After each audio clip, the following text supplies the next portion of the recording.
Selamat pagi anak-anak ibu semuanya. Pagi ini kita akan membahas masalah perkembangan kehidupan politik dan ekonomi bangsa Indonesia masa demokrasi terpimpin. Ayo simak dan dengarkan video berikut ini. Pelaksanaan demokrasi terpimpin di Indonesia periode 1959 sampai 1965.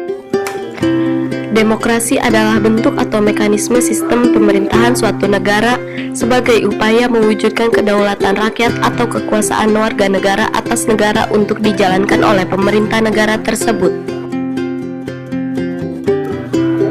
Dikeluarkannya Dekret Presiden 5 Juli 1959 karena tidak sesuai demokrasi liberal yang berjalan di Indonesia, dengan tujuan untuk menyelesaikan masalah negara yang semakin tidak menentu dan untuk menyelamatkan negara.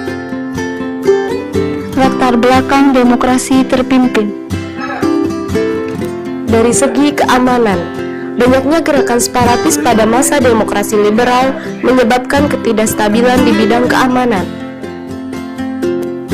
Dari segi perekonomian, sering terjadinya pergantian kabinet pada masa demokrasi liberal menyebabkan program-program yang dirancang oleh kabinet tidak dapat dijalankan secara utuh, sehingga pembangunan ekonomi tersendat.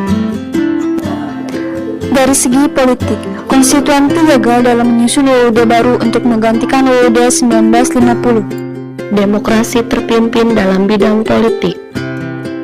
1. Menyusun Kabinet Kerja 1 yang dipimpin oleh Presiden dan Insinyur Juanda sebagai menteri pertamanya. 2. Penolakan DPR terhadap RAPBN tahun 1960. Kebijakan politik yang dilakukan Soekarno pada masa demokrasi terpimpin terkesan otoriter. Ada juga politik mercusuar dijalankan oleh Presiden sebab dia menganggap bahwa Indonesia merupakan mercusuar yang dapat menyerang bagi nivo di seluruh dunia.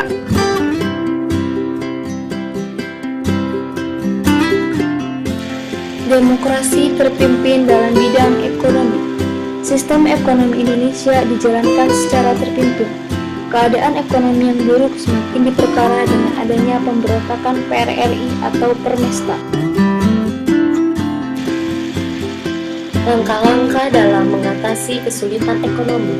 1. Pada tanggal 24 Agustus 1959 diumumkan keputusan mengenai keuangan.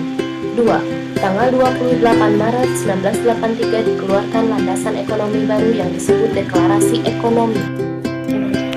Kebijakan ekonomi pada masa demokrasi terpimpin tidak rasional dan tidak bisa terlaksana dengan baik, sehingga mengalami masa suram.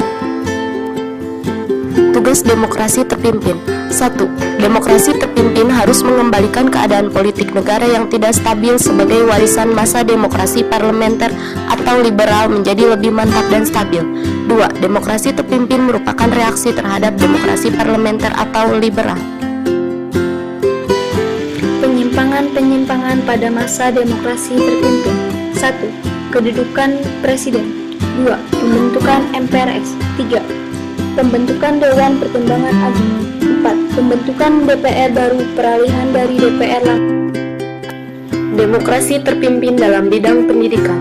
Pada tahun 1950, murid-murid ini adalah hasil pertama dari sistem pendidikan setelah kemerdekaan. Supaya merdeka dapat melanjutkan pendidikan, pemerintah menetapkan kebijakan untuk mendirikan universitas baru di setiap ibu kota dan provinsi. Kebijakan pendidikan pada masa demokrasi terpimpin, di mana masyarakatnya cenderung lebih memilih budaya kebarat-baratan, tetapi pemerintah menjunjung tinggi nilai kesatuan Bhinneka Tunggal Ika. Namun pada saat itu, pemerintah mengeluarkan kebijakan di mana kebijakan tersebut tidak memperbolehkan masyarakatnya untuk mendengarkan musik-musik barat. Oke, sekian dulu pembelajaran kita pada pagi hari ini. Selamat pagi.